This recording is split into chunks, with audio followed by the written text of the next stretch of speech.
Pandemic Aftermath. By AS Geek 2012. Chapter 3. Overtures. Sunny turned to Rainy as they stood near the outskirts of Pony Hope. I'm leaving you in charge while I'm gone. You're to keep to the training schedule and keep an eye on Thunderburst, Rainy said at the same time. He's been a little overeager in some of the endurance exercises and has strained a wing once already. Sunny glanced up at the clear blue Wednesday sky. It's a little cooler this morning than I had expected. Make sure to. Rainy again started speaking at the same time. Keep the flow of warmth going for a few more days and break up any stable layer over the mountains to prevent windstorms. We've been over this like a dozen times. Chill out, already, I got this. Sunny slowly smiled. I guess sometimes I forget how far you've come. You've taken to this almost as easily as I have. Rainy chuckled. I may be good, but don't go comparing me to you. You're still the best. Sunny blushed faintly. Seriously, I'm not. Then why do Pegasi fly here from miles away just to get trained by you? To be honest, I don't really know. I do, said another voice. Sunny turned to see Goldie approaching them, smiling. It's because you're very good at what you do. Sunny's blush deepened, despite being used to hearing such praise from the mayor. One of the reasons she liked Goldie so much was that she could be counted on to provide Sunny with some emotional support. In a way, Goldie had stepped into the role that Sunset Shimmer once had. Sunny would turn to her parents, but they were always so busy these days, what with Sarah working with equestrian historians to learn more about those first contacts between Equestria and Earth so long ago, and Harold working on some new farming techniques and reconnecting with his father. Yes, I'm good, Sunny said in a softer voice. But I'm far from the best. I'm sure there are Pegasi who are stronger and faster than I am. Goldie stepped closer. Perhaps, but strength and speed are not all that matter. Just because you're not the Earth equivalent of Rainbow Dash doesn't mean you can't be proud of everything you've accomplished.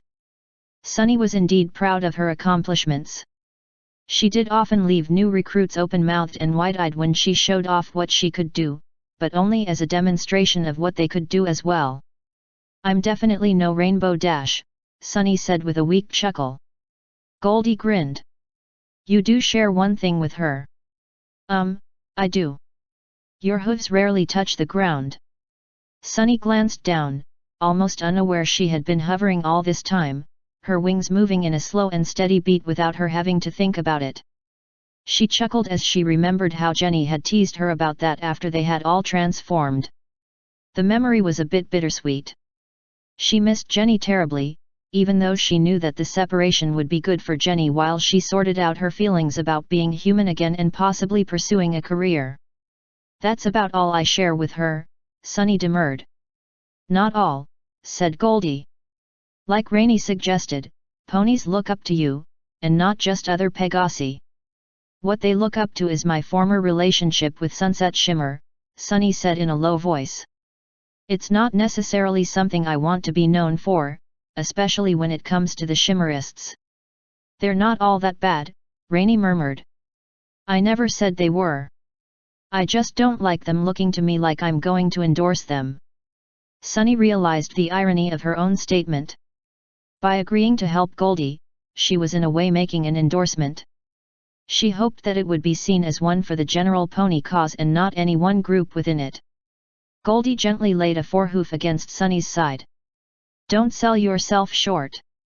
Maybe they do see a little of Sunset Shimmer in you, and not in a bad way.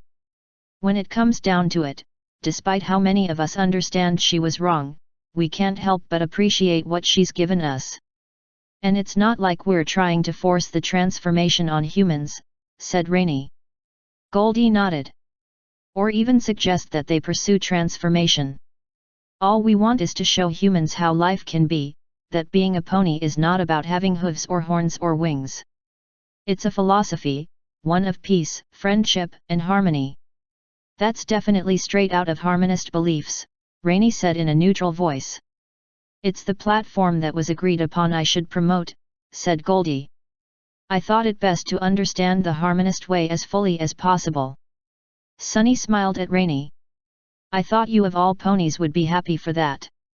You took to those ideas pretty well when they started spreading through the town.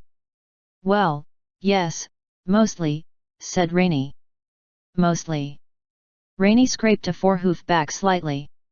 I just mean, well, yes, I was really into it for a while, but I guess I'm more like you, wanting to see the big picture. Sunny refrained from correcting her friend. Sunny's problem was that she couldn't see the big picture no matter how hard she tried.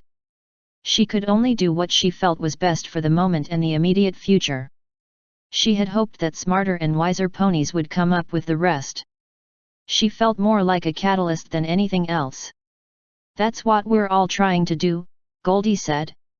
Now, as much as I hate to break up this conversation, we do have to get going. Word has likely reached the human authorities that something is up, and we don't want to leave them speculating for too long. Of course, Sunny said. She turned to Rainy and drew her into a hug. I'm going to miss you. This will be the first time we'll be separated since we met in the shelter. She felt Rainy's forelegs tighten around her as her friend let out a quavering sigh. I know, it's going to be weird not having you around. Sunny closed her eyes and took in her friend's familiar scent one more time. This was one thing she would never have given up about her transformation, the ability to show her feelings so easily for another. Rainy had become something she had not had in years, a best friend. Sunny broke off the embrace and wiped a tear from an eye. Please, take care of yourself and don't push yourself too hard while I'm gone. Don't worry, I won't make the snow more than, 3 feet deep in that blizzard I was planning. Rainy. Sunny said in mock admonishment, and the two of them broke up into laughter. But don't be surprised if I do try my hoof at snow while you're gone, Rainy said with a wink. Light snow, that is. Now, you know I want to wait on that a little longer, said Sunny in a more serious voice. Sunny, please, don't worry about it. You know you can trust me. Sunny did trust her. Despite some of Sunny's misgivings about how her friend's thoughts have been going lately, she still felt a bond of trust existed between them. She refused to dictate to any pony, even those tacitly under her command. Moreover, this was Rainy's chance to show she could handle other Pegasi on her own. If she made mistakes, so be it. It was the only way she would learn. No pony knew that better than Sunny herself.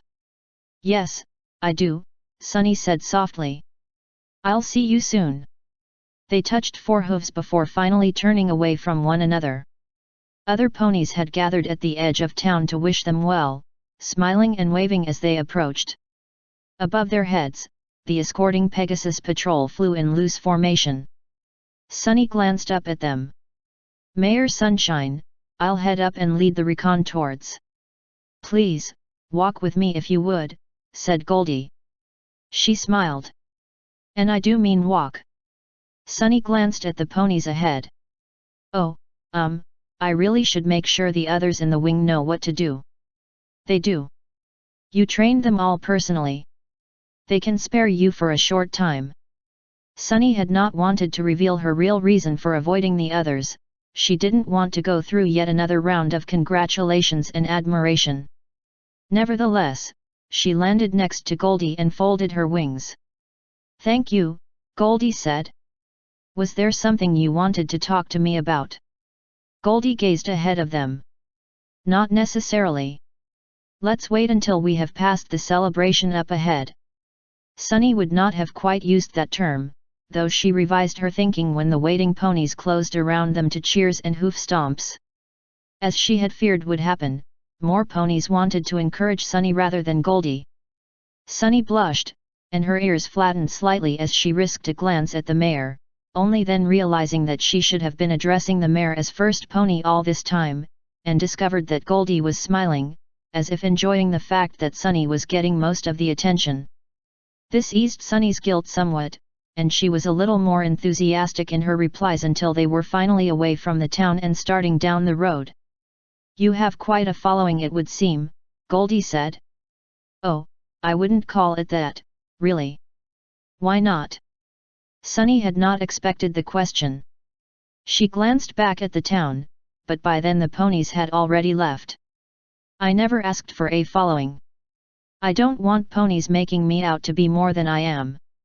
She looked at Goldie. I've told you about my issues with responsibility. Goldie nodded. Issues I understand you've mastered.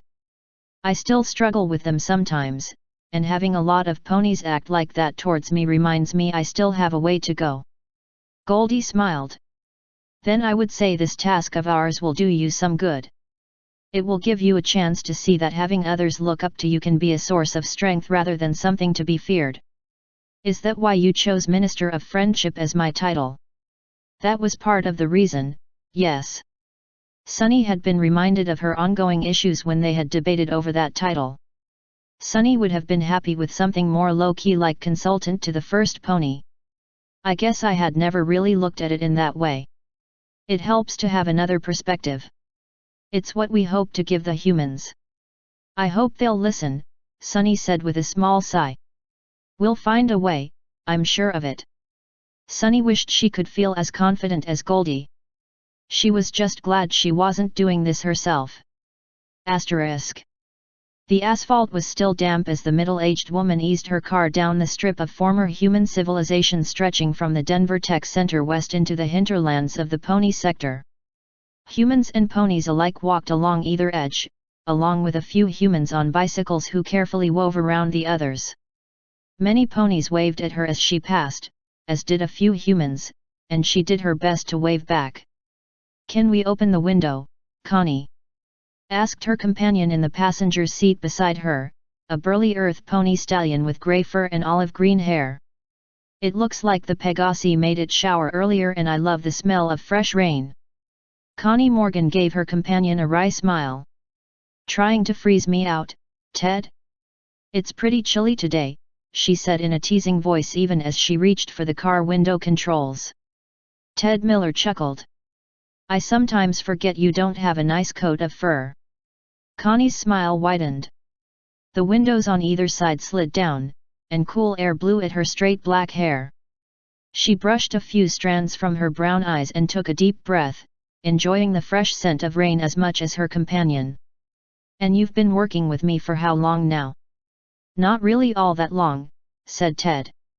I was rather surprised you managed to pull off an off-cycle election. Even more so when they elected me. I knew nothing about politics even as a human. You're a city councilman, said Connie. Well, council pony. You don't need to be too political. In fact, I'd prefer it if you weren't.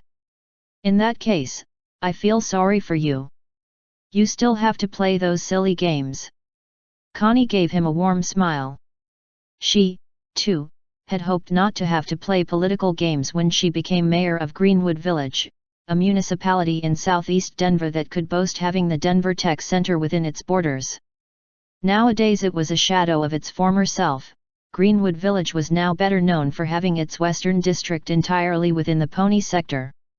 Connie had been told over unofficial channels from Washington that she didn't need to bother with that district, as it was nominally under the control of the federal government, and even then only to protect ponies from external violence.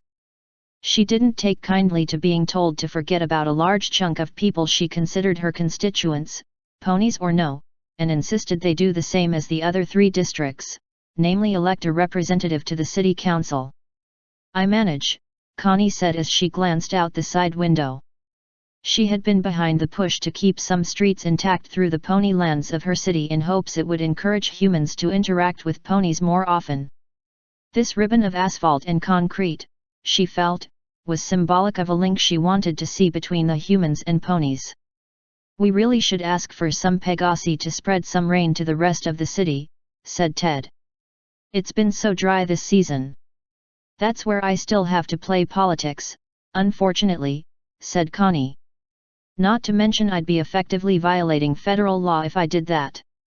We could just suggest to them off the record that they make some rain for us but claim we didn't ask for it. They'd be more than happy to do it.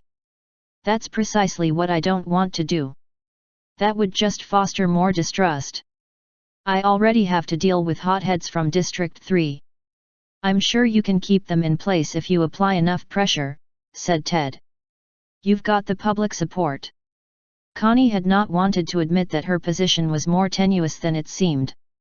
Already the council representative from District 3, a pony who wanted to keep his position after he transformed, was the target of a recall election come November.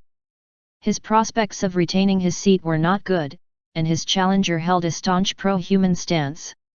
Yes, she had public support, but mostly from District 1, all pony, and District 2, the tech areas which bordered pony lands, and only because she had focused most of her time and energy on seeing those two districts get along. Districts 3 and 4 were further removed, mostly populated by people settled there by federal government programs designed to bring people closer to jobs. Most had lost their lucrative careers and now had to make do with jobs that paid only half as much, if that. They were not in the mood to be accommodating to ponies. Connie decided not to dash Ted's hopes. She much preferred to have someone optimistic on the council, and no one was more optimistic than your average pony. She only needed to talk to her own daughter to understand that. Let's just say that the post-ETS world has introduced far more challenges than I ever thought I would face. I overheard you say that you considered stepping down, said Ted. What changed your mind? Connie smiled. Christina changed my mind. You mean the fact that she didn't rehumanize? No, she actually sat me down and told me point blank, Mom, you're not giving up. Ted smiled. That's adorable. Connie's smile turned wistful. What she would not say, either to Ted or Christina, was that her daughter was part of the reason she thought she should step down. The stated reason was the need to dedicate herself to the challenge of raising a pony daughter. The real reason was she feared having a pony daughter would be seen as biasing herself towards pony concerns.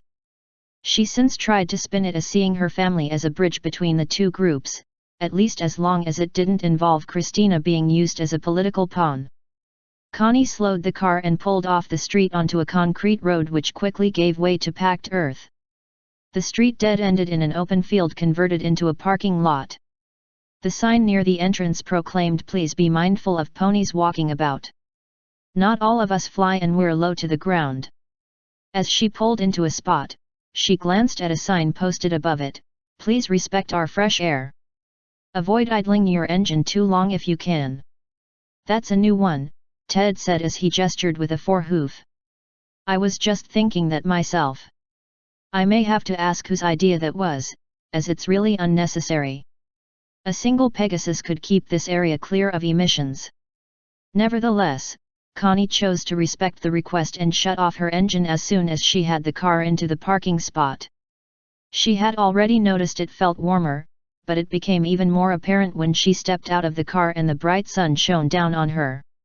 She glanced up when a shadow passed overhead and saw several Pegasi flying in a slow circle about the immediate area. Your flying friends appear to be showing off their skill at microclimates, Connie said with a small smile. Yes, that's new as well, Ted said. But, wow, look at the results. Previously when Connie had visited this open-air cafe, it had been populated largely by a throng of colorful ponies and a handful of humans, the latter dwindling as the weather grew colder. Now humans easily outnumbered them 2-1. Most had flocked to the food stalls despite their purely vegetarian offerings, though the bakery stand had a fair share of patrons as well. Ted thrust a hoof towards one of the stalls. And there's something you definitely don't see every day.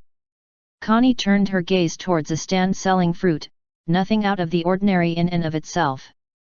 What surprised her was the sign proclaiming Palisade peaches for sale, even more so was the sight of money exchanging hands, or rather, hand to hoof. Palisade peaches this late in the year, said Connie. They got in a late harvest with some pony help, said Ted. I imagine some of that money is going back to the human part of the community. ETS had completely messed up the town's preparations for the growing season, but ponies worked with the humans there to recover the crops. Connie was still holding out hope that more ponies themselves would see the value of currency. If nothing else, it would help silence critics who claimed the ponies did little for the economy. Ted looked out over the tables where many humans were already seated, and more were joining them as they decided on their meals. Sorry, if I knew it would be this crowded, I wouldn't have suggested coming here for a late lunch. Connie's smile widened. At many of the tables, ponies had joined the humans, and the two groups conversed with one another as easily as in any strictly pony or human gathering. If anything, she welcomed the crowd if it meant seeing this. I mean, I don't mind, Ted continued.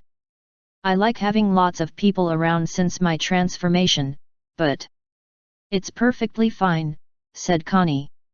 Let's get something to eat and find a table. I'm sure someone will accommodate us if there are no free ones left. Besides, I already told Christina's teacher I would be here. Ted chuckled. You're enjoying this, aren't you? Damn right I am. This is the kind of thing I've been wanting to see more of. Ted glanced around. And, of course, not a single reporter in sight. Can't have them reporting something good about human-pony relations, oh no, that's not dramatic enough. Connie chuckled and gave Ted a playful poke in the side. Stop being so cynical, it's unbecoming of you. Ponies can be just as cynical as humans, thank you. Connie smirked. That's not what I meant and you know it. Come on. Since this cafe was located within the pony sector, it catered to pony tastes as well. Offerings were clearly marked if they contained anything that only ponies would likely find palatable, such as hay or flowers. Yet there was enough overlap that most meals were unmarked. As much as Connie enjoyed seeing the two species interact, she knew what drew a lot of humans here was the price, as few ponies actually charged money for the meals they prepared. With the economy still in shambles, this was a place people of limited means could go to get something better than the subpar food at relief centers. Often, something was given in exchange for the meal. It could be something as small as a trinket that might look nice as decoration in a pony home, or a bit of handcrafted jewelry or decorative scarf, or something to make it easier to use human-designed tools while they caught up with crafting pony-adapted ones. The ponies didn't require the exchange, merely suggested it, but many humans did it anyway. To most, this made the assistance seem much less like a handout as it would at a relief center. Connie parted from Ted briefly, the council pony preferring something from the strictly pony offerings. Despite no meat in the offing, the huge variety made it difficult for her to decide. It also didn't help that the pony vendors would engage in conversation at the drop of a hat, and many recognized her on sight. She finally had to decide on an egg salad just so she could excuse herself.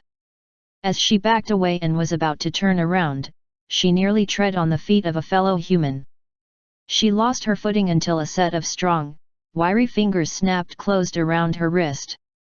Only once she had righted herself did the fingers release her. My apologies, said a tall and thin-faced man. No, I should be the one to apologize, I nearly stepped on your feet, said Connie. But thank you for helping me avoid a fall. The man smiled. It's what any human would do for another fellow human. We don't need ponies to teach us that. While the statement was delivered without a shred of hostility, Connie couldn't help but be somewhat put off by the choice of words. True, Connie replied in a diplomatic tone. But ponies do help remind us of our better qualities. The man considered for a moment before he nodded once. I accept that. Are you looking for some company, by any chance? Connie's instinct would have had her answer no, but there was literally only one table left in the cafe. She glanced about to see if Ted had sat at a table, but he was strangely absent despite rarely taking long to choose a meal. I would be fine with sharing a table with you. The man nodded and made an after-you gesture. Connie headed over to the table and sat, the man sitting opposite her. He looked towards a nearby table where an earth pony had hopped into the remaining chair and introduced himself. The man pointed and said, now therein lies the crucial difference between ponies and humans. Connie took a moment to unwrap her meal. Its aroma made her stomach rumble in anticipation. And what's that? The man turned his gaze back to Connie. I respected your boundaries.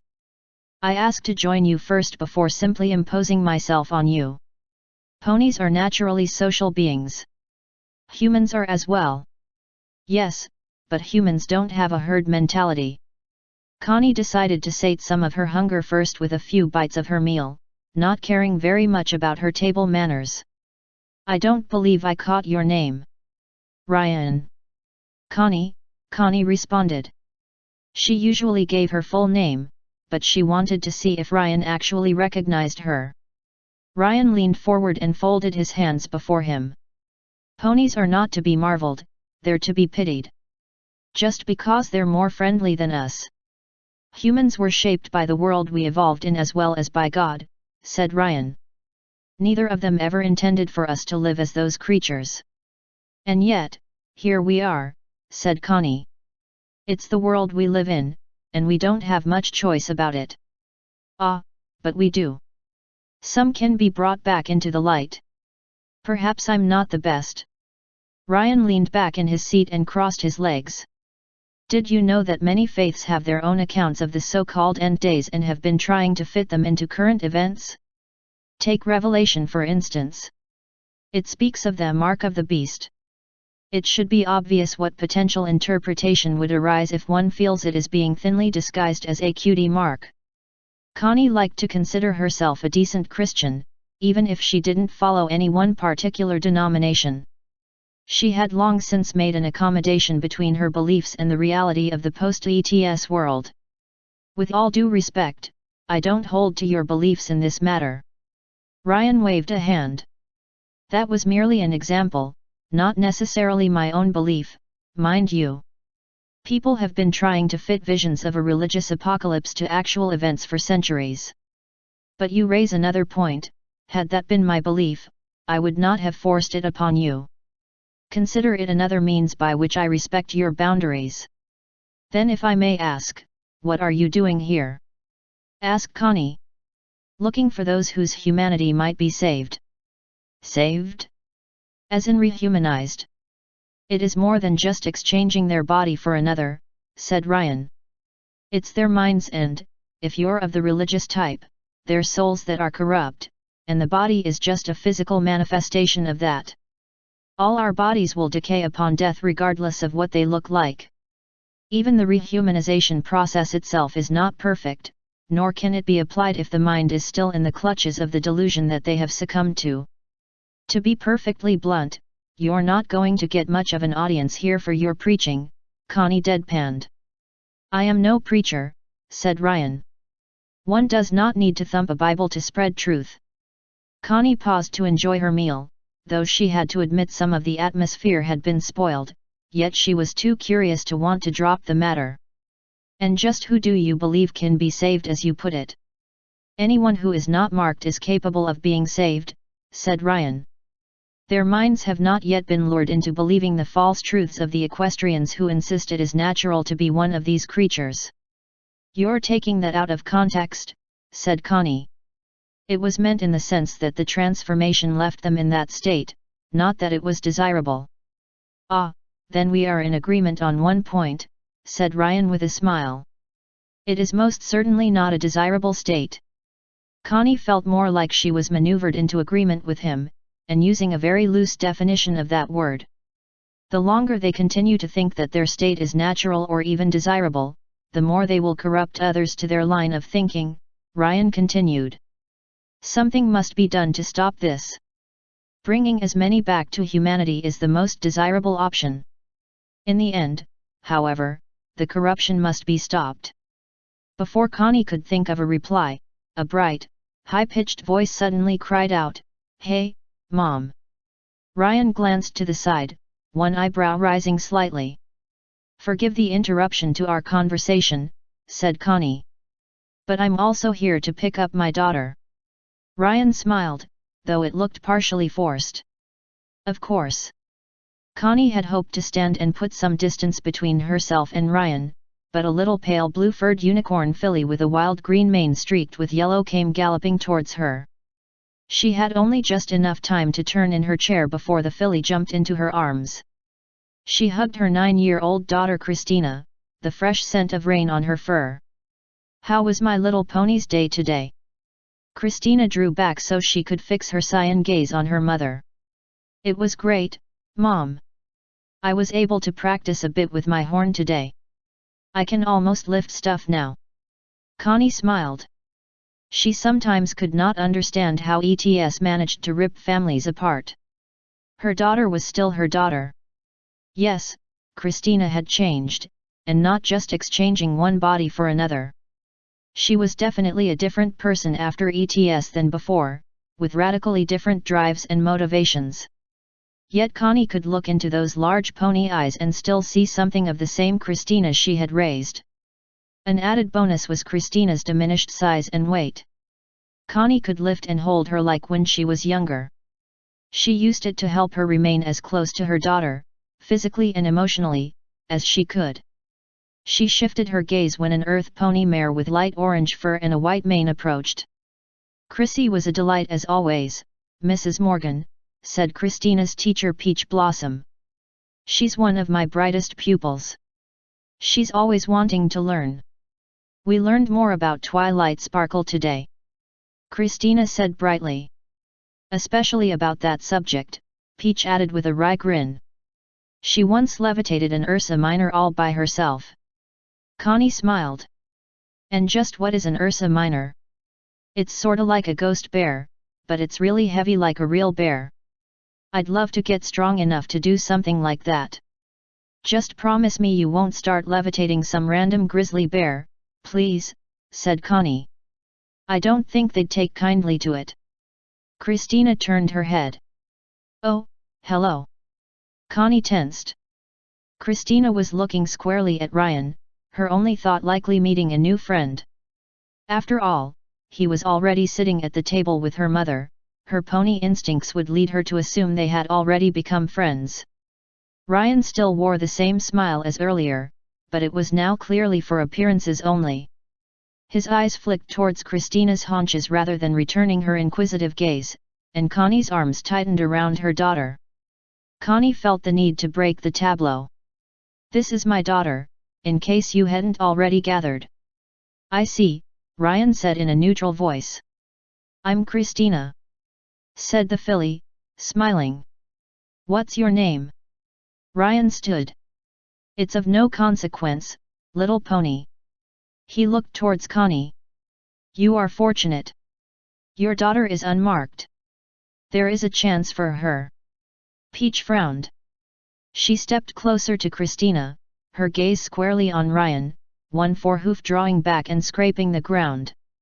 Connie refrained from replying the way she wished, that her daughter would decide for herself what her life would be like, as she had no desire to prolong this conversation.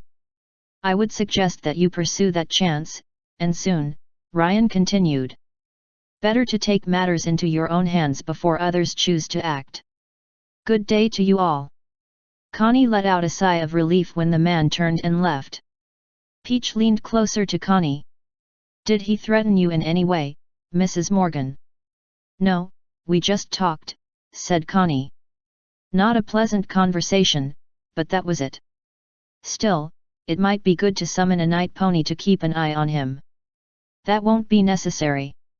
Connie did admit that his parting words had made her wary, but some night ponies were on a bit of a hair trigger, and she didn't want to stir up more trouble by bringing them into the mix.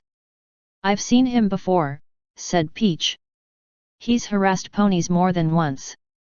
Personally, he gives me the creeps." "What's going on?" Christina asked. She squirmed in her mother's arms. "And can you put me down? Some friends of mine are here. Honey, maybe you stay close for a bit. But I really wanted to show them what I can do now."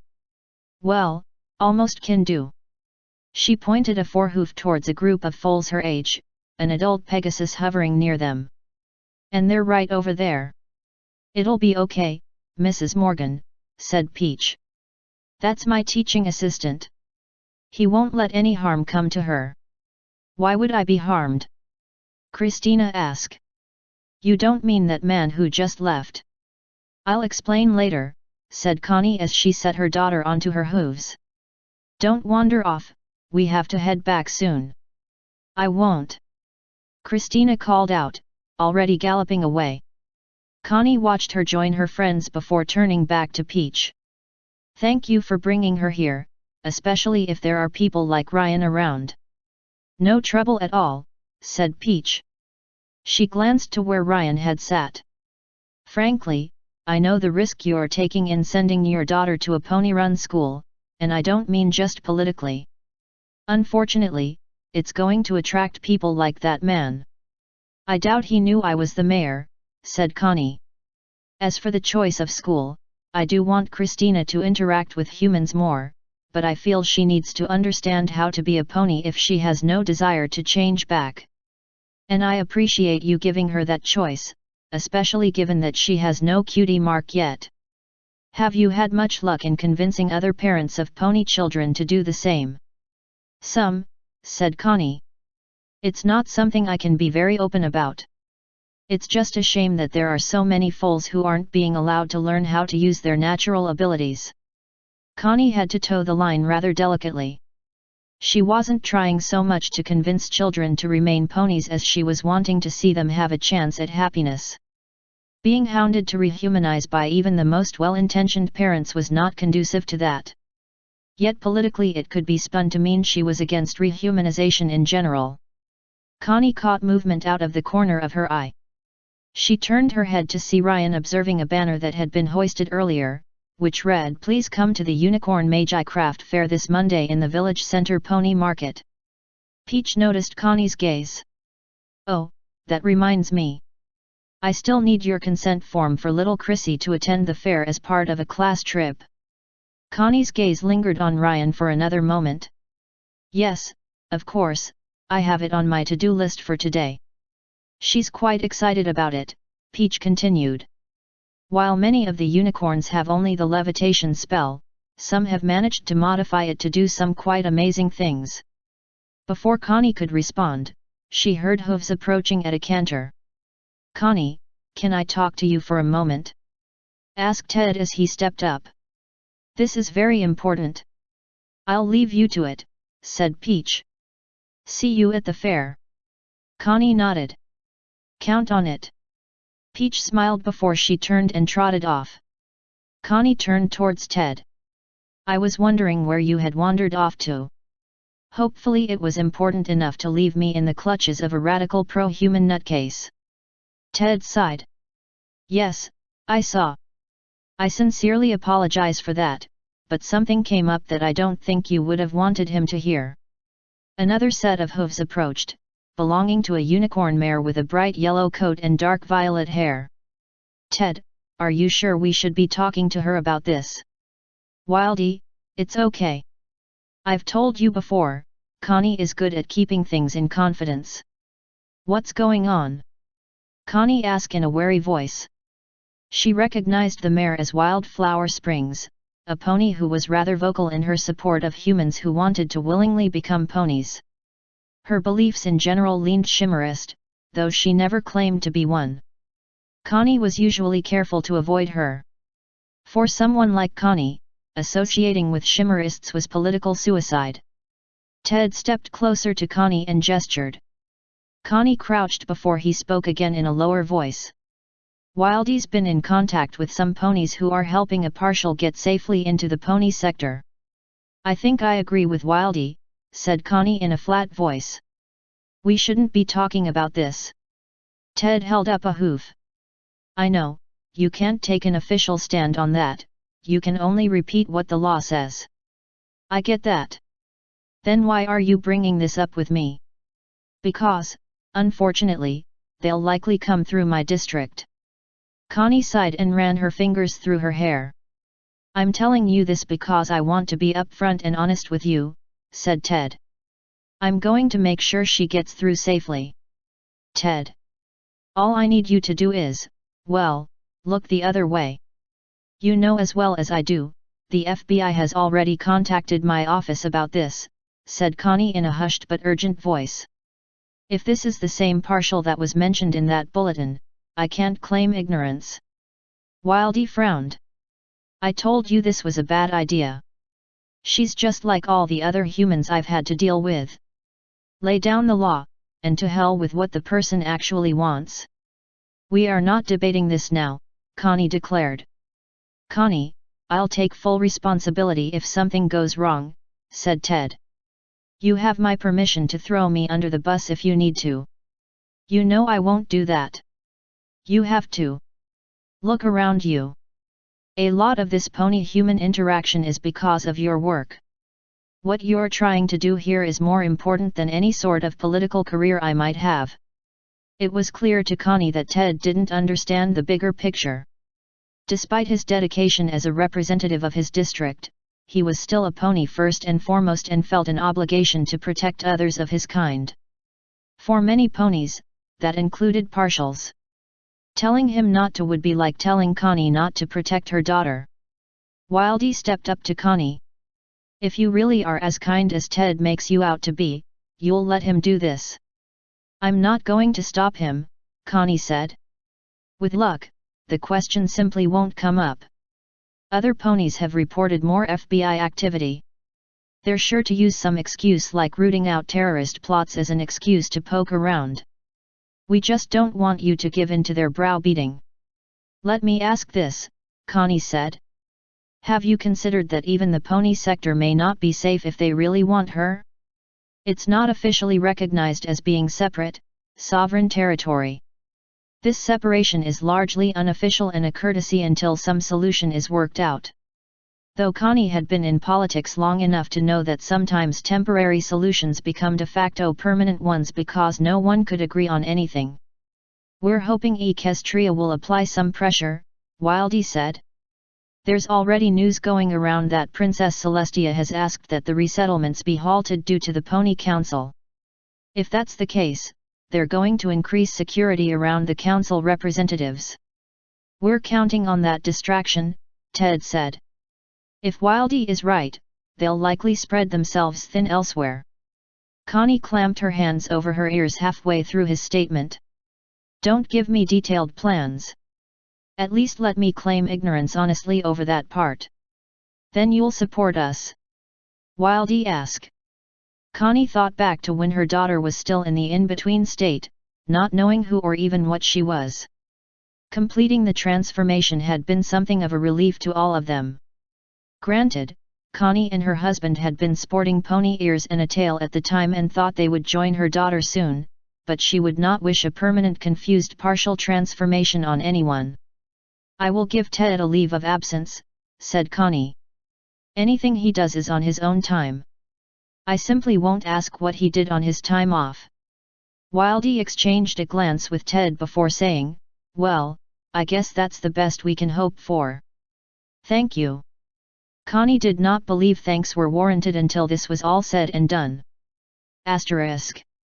Sunny realized that perhaps Goldie had been right in her assessment. Walking on the ground for any length of time felt wholly unnatural, and taking to the skies again gave her a sense of relief. She couldn't claim an inherent Pegasus instinct. Tina was a Pegasus, and she had no trouble spending long stretches of time on the ground. Then again, she was Tina. Others had joked even before ETS that the dictionary ought to have a picture of her for the term laid back. Sunny suspected her friend remained a pony simply because it was too much trouble to go through the process of rehumanization. That wasn't even considering her relationship with Bob. Sunny flew at the level of the tallest peaks just west of Boulder. Her family had camped in this area in the past, her mother knowing all the out-of-the-way places that most tourists missed due to her association with the Bureau of Land Management and the U.S. Geological Survey in the pursuit of her passion for archaeology. Yet nothing compared to seeing it from the skies. It reminded her of what she had learned about Pegasi in Equestria. Many of their number were born, raised, and lived their lives in the skies, never once setting a hoof on the ground. Even their homes were in a cloud-based city. Pegasi on Earth had tried creating such a thing but quickly realized there was some missing magical component for holding the clouds together without it simply becoming a storm and raining itself out. Sunny flew over a peak and down the other side, where the normally verdant blanket of pine bore a ragged scar, the site of a wildfire that had broken out in late August when it was so dry in human lands. This was close enough to the border of the homestead lands that Pegasi were wary of spreading their reign this far east. Yet when the fire broke out, they hadn't hesitated to dive in to help. The scar bore a new feature. Right outside a human house, several unburned trees thriving in a rough circle around it, a message had been spelled out using painted rocks which read, "Thank you, ponies." A few more plots of land, all with their own bit of greenery that had been spared along with their homes, also sported similar messages. One was arranged in a rendition of a Pegasus pony crude enough that Sunny suspected it had been done by children. Perhaps the whole thing had been a school project. Sunny smiled. This was what she had wanted to see, not for the accolades, but just as a sign of humans and ponies working together. Sunny spotted movement in one of the burned areas. Trespassers were not allowed in the burn scar in order to avoid disturbing any new growth. Yet when she flew low over the charred treetops, she saw a few earth ponies along with a human dressed in a forest ranger's uniform supervising them. A few people in business suits were also among them, looking rather out of place. They were discussing something with an earth pony filly. Sunny would not be the least bit surprised if the filly was in their employ. It reminded Sunny that things were not all bad. Humans and ponies were working together on many levels. Had many of the ponies been more spread out rather than concentrated along the Front Range in a large swathe of the Pacific Northwest, there might not have been much of a chance for the Shimmerists to sound the drumbeats of pony unity. A few of the ponies on the ground waved when they saw Sunny. Some nudged their comrades, who joined in the greeting. More than one called her by name. A National Guard soldier emerged from the cover of the unburned trees. He looked up, then started speaking into his comm link. Sunny was too far away to hear what he was saying, no matter how much she strained her ears. What she did hear instead was the beat of fellow Pegasi wings, and a voice calling out. "Hey, look, guys, it is her. It's Sunrise Storm." No sooner had Sunny risen into the sky when she was swarmed by about a dozen other Pegasi. Not one was close to her in age, all well into adulthood, a few even sporting some grey hairs in their manes and tails. With as gracefully as ponies aged, however, they looked as strong and healthy as their younger counterparts. Sunny was normally averse to being set upon, but having seen the ponies working the burn scar alongside humans had lifted her spirits. She smiled as she said, "Hello, all. You're all acting as if you weren't expecting me." A blue stallion with purple hair flew up to her, and Sunny assumed he was their leader. He had a rather curious cutie mark, that of a lightning bolt made out of water. "Well, we knew that a delegation was coming, and we were hoping to meet it, but we had no idea you were the delegate." "Oh, no, I'm not, First Pony Sunshine is," said Sunny. "I'm just along for the ride." The stallion laughed. "You? Along for the ride? That's not the Sunny I've heard of." "Oh, and I'm Blazing Waters." He introduced all the others in turn before saying proudly, "We're the Front Range Fire Patrol, First Wing." Sunny blinked. "Seriously? Well, we'd wear firefighter hats, but it's a pain to poke holes in them for our ears," Blazing said to the chuckles of his cohorts. "No, I mean, and no offense, but I've never heard of you," said Sunny. "I thought I was up to date on ponies working in official capacities like this."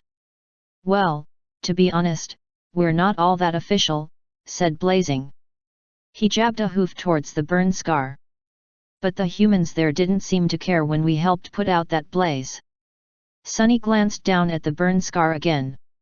"That's some nice work, really. But have you had any trouble with government authorities?"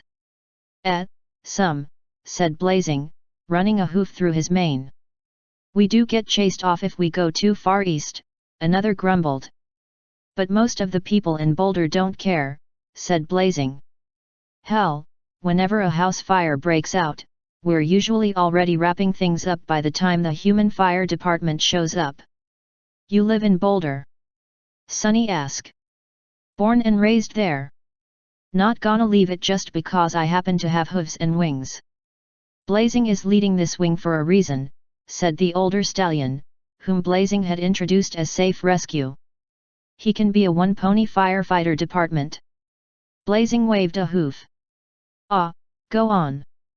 If you'd rather be modest. Blazing made a come-on gesture with his four hooves. No, I mean, go on. Keep telling her how amazing I am. Laughter broke out, and Sunny chuckled as well. I'm really happy you've all come together to try to help the human community, said Sunny. It's more than that, said Blazing. The red-furred orange-haired Safe Rescue flew forward. Upon his haunches was the image of a stylized Pegasus wing superimposed upon a burning structure as his cutie mark. Ma'am, I was a firefighter for 30 years before my declining health sidelined me. When my transformation completed, I felt like I was a young kid again, and it made me realize how much I hated retirement. When it comes to telling us what we can and can't do, we decided to tell the government to go to hell, said Blazing. And I even voted for some of those yokels running the show. No pony is going to tell me not to do what I can do, said Safe. Any more than I could be kept away from firefighting when I was human. You know those wildfires that humans can't reach because they're blazing away in country too rugged to get into? Blazing said. That's nothing to us. We can get in and out of there as easy as we can here. But then again, I'm preaching to the choir. You above all other Pegasi know what it's like. Sunny did, but not in the way that Blazing would ever know. She was reluctant to talk about how Sunset Shimmer had interfered with her life, effectively helping her become the Pegasus every pony looked up to. Not that it mattered to the Shimmerists, of course. As soon as they had their hooves on that information, they had started courting her to be their spokespony. The worst in terms of how adamant they were about having her on board was some unicorn-turned-preacher named Sunset Blessing. Sunny had told her in no uncertain terms that she was not interested. We're hoping you're going to go to bat for us, said Blazing. We need some pony to tell the humans that we're fed up with their stupid regulations, their dumb restrictions, and their Earth is for humans crap. They're not all that way, Sunny protested. Just look down there and you see even more cooperation.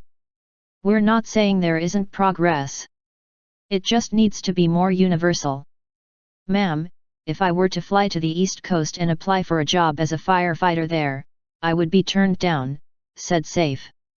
There's still too much distrust. They also wouldn't be able to qualify me for the job, as all their standards are still geared towards humans. This despite the fact that I've saved lives since I joined Blazing Swing, both human and pony alike. We want to live among humans, Blazing said. Hell, I do already. Much of my neighborhood in Boulder got spared ETS, but I don't care. I don't need everyone around me to be a pony. Personally, I believe they would be better off as ponies, said Safe in a lower voice. Blazing smirked. Yeah, we know, old man. A Pegasus mare rolled her eyes. Don't get him started, please. The others chuckled, and even Safe smiled as he turned back to Sunny. I'll spare you my philosophy, ma'am, I'm sure you've heard it all before. More times than she could count, but Sunny kept that sentiment to herself. Whatever you believe about humans, the point is the same, Blazing said.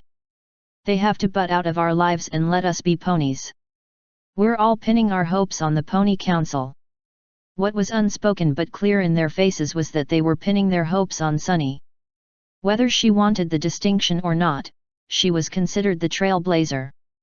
As far as any pony could tell, and backed up by most government accounts, it was her and her friends who were the first humans turned Pegasi to successfully use their weather control abilities. All I can tell you is that we're going to do our best to show humans that they don't have anything to fear from us, said Sunny. She knew that was going to be a tall order.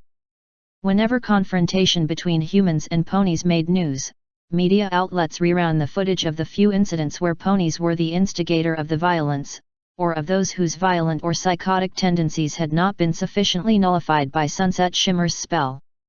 Blazing was about to reply, but already his comrades' ears were twitching and swiveling.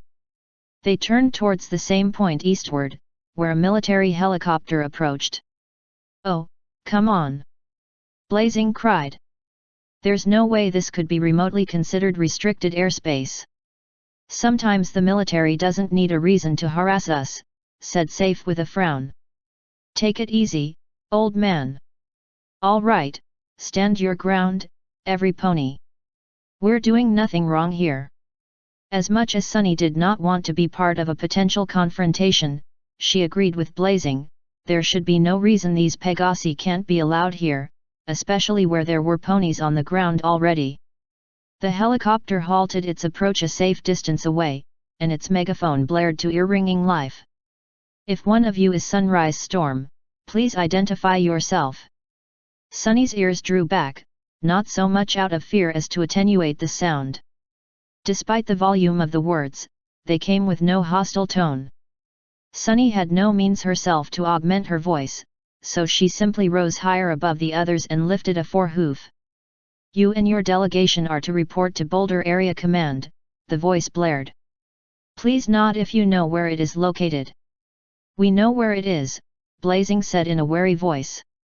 We're just not sure it's the best place you should be going, said Safe.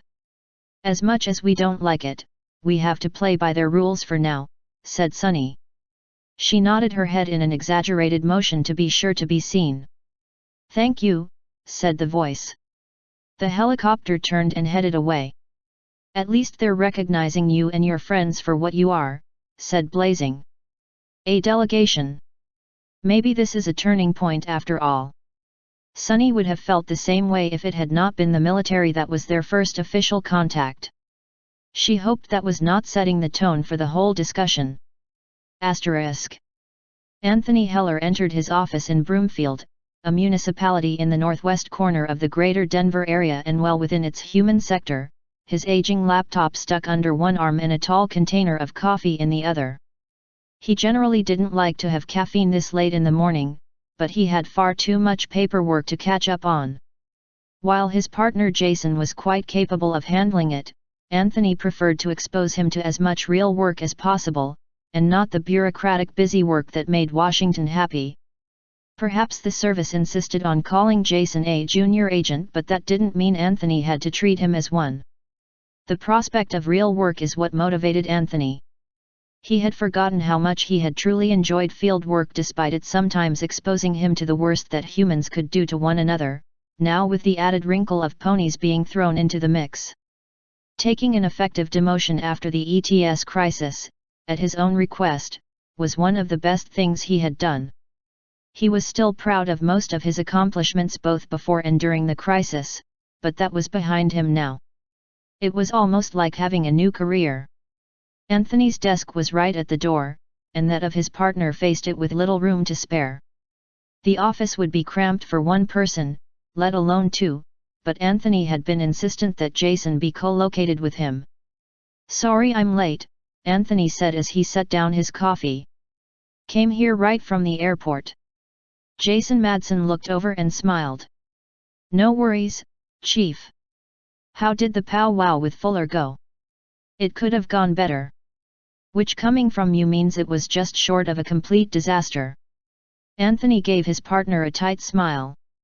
Let's just say that Mr. Fuller appears rather set in his ways concerning his methodology. You dropped the bomb on him.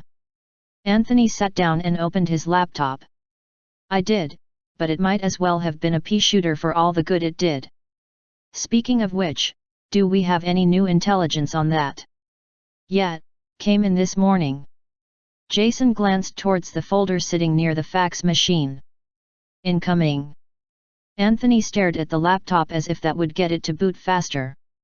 He caught a glow off to the side and plucked the levitated folder out of the air. Got it. The glow from Jason's horn faded as he hopped out of his chair with a sharp clop of his hooves as they struck the hard-tiled floor. I think you're going to find it interesting.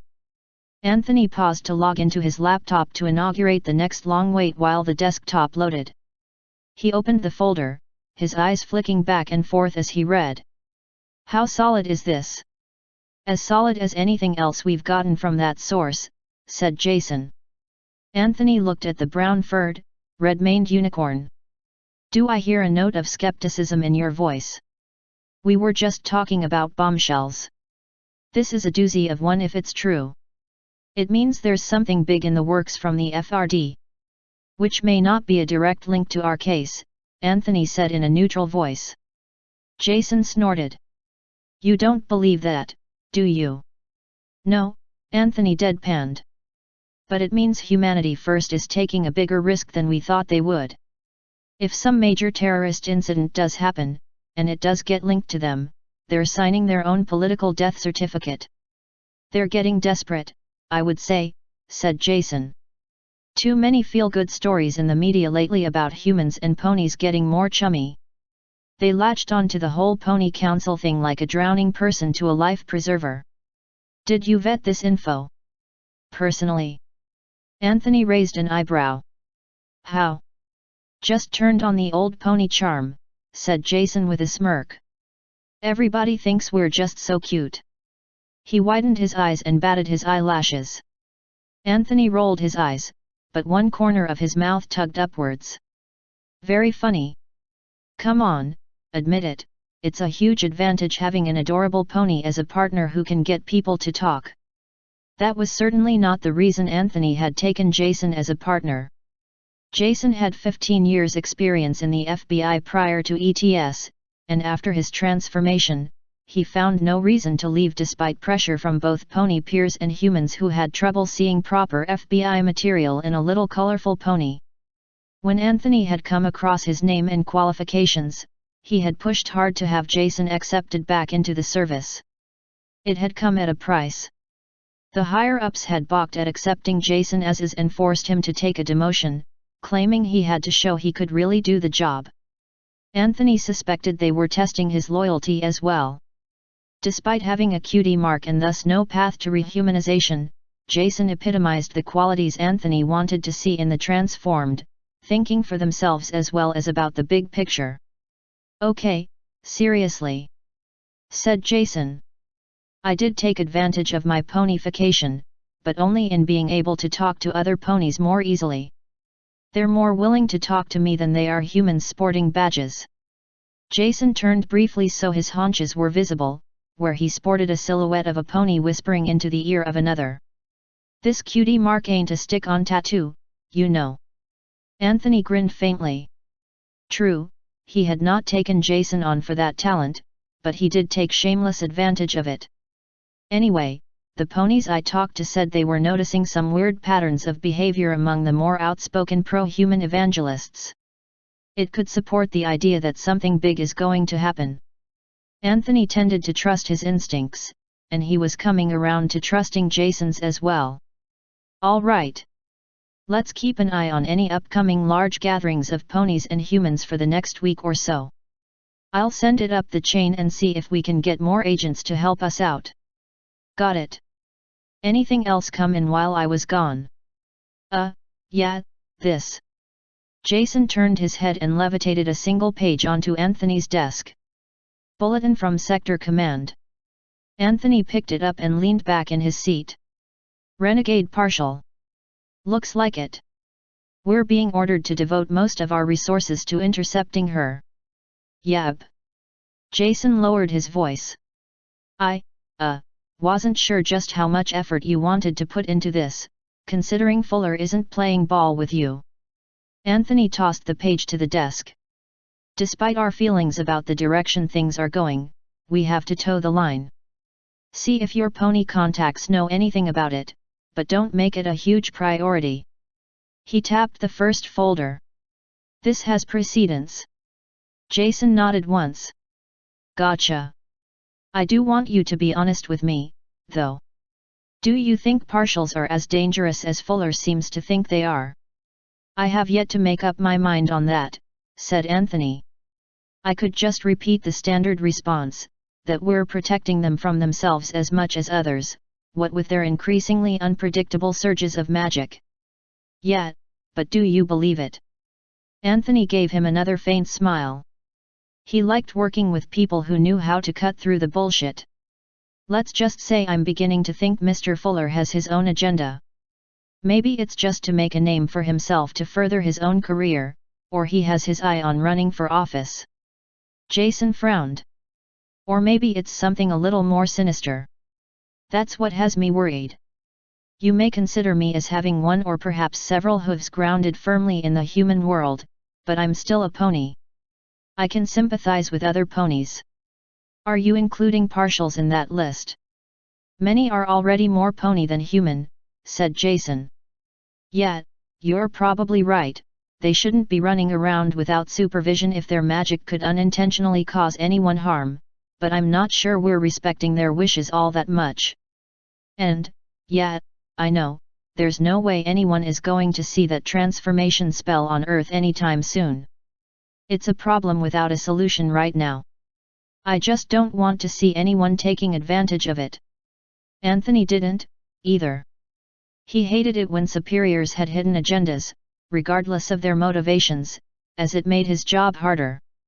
Then again, he had wanted a challenge, he just didn't think part of that would be finding a way to do what he felt was right without a confrontation. Asterisk. Connie looked at herself in the mirror much as a rehumanized Jenny had just the day before. Unlike Jenny, however, she had no lingering pony after effects. Where her transformation could be reversed, she bore no trace that ETS had ever happened to her. She had to admit she would miss the increased strength that had started to manifest. She stepped back from the mirror and straightened her nightgown before flicking off the light and stepping back into the bedroom. Her husband Frank was already in bed, reading a magazine, his glasses perched almost at the end of his nose. She smirked and said, "You know, you're going to have to either get reading glasses or extenders for those." "I'll go with the extenders, thank you," said Frank without lifting his eyes from the pages. "And when they fall off your nose, I'll get that extended as well." Connie smiled and slipped into bed alongside him. She tousled his black hair, which was starting to gray slightly around the ears. "Reading glasses are not necessarily a sign you're getting old, you know." Frank turned to her and managed a small smile. "I know that, honey. I just don't like to fiddle with multiple glasses. It's why I wear clip-on shades for driving." He returned his gaze to the magazine, until Connie plucked it from his grasp and flung it off the side of the bed. I'm reading that." Said Connie. "I need some attention, it's been a long day." Frank wrapped an arm around his wife as she settled in. "More pony troubles?" "You could say that." Connie sighed and snuggled against her husband. "I don't really want to talk about it, I just want some comfort." After a pause, Frank asked in a hopeful voice, "Do you need something to distract you?" Connie smiled faintly. "Yes, but not that." "Sorry." "It's okay, I understand." Connie let out a contented sigh as Frank tightened his arm around her. She was grateful he understood that sometimes all she needed was a cuddle. They settled into a silent snuggle until it was broken by a faint clattering noise through the wall behind the headboard. After a pause, the clatter was repeated. Frank grinned. "Our daughter the unicorn strikes again." Connie raised her voice. "Chrissy? Stop trying to use your horn and go to bed." "But Mom, I almost had it," came the plaintive response. "Chrissy," Connie said in a rising admonishing tone. "Oh, all right," Christina muttered. "Good night." "Good night." "You know she's going to wait until we're asleep and try it again," Frank said in a hushed voice. "She'll just listen until she can tell we're asleep." "Another reason not to have sex," Connie replied. "Those ears of hers would pick it up." "Is that the real reason?" Connie closed her eyes and sighed. She had half a mind to tell him that this was not the time for this discussion, but, truly, when would it be right? "I don't know." "You're the one who wanted another child," said Frank gently. "I know. So do I." That was before ETS. Frank paused before replying, "So, Frank, we have a pony for a daughter," Connie said. "Despite the joy that she is, she's still more taxing to raise than a human daughter.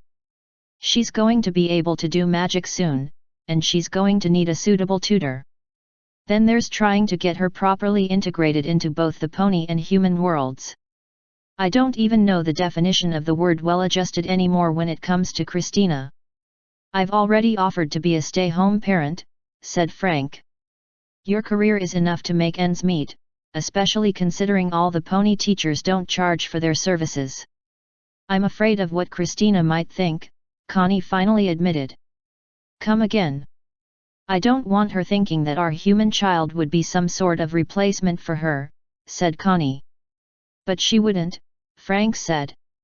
We both love Christina just as much as we did before.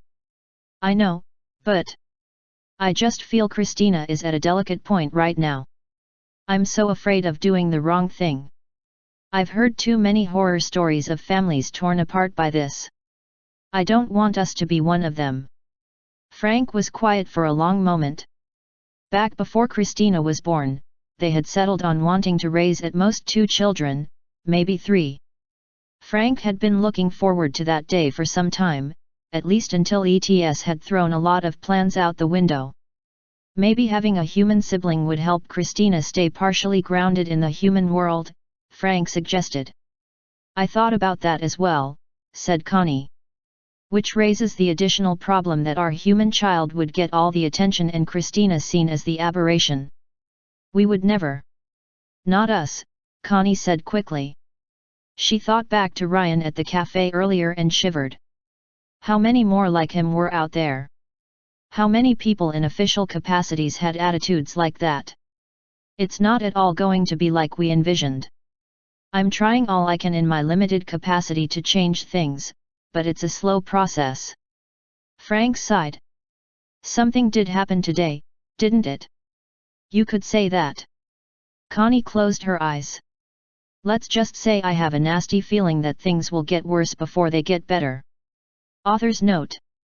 There are a few nods here to characters from Hallora's side story Pandemic, What You Are Meant to Be. Thanks to the author for allowing me to do the cross-reference.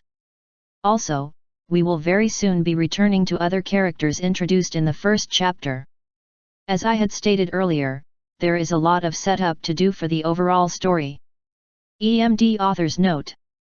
End Chapter 3. Overtures.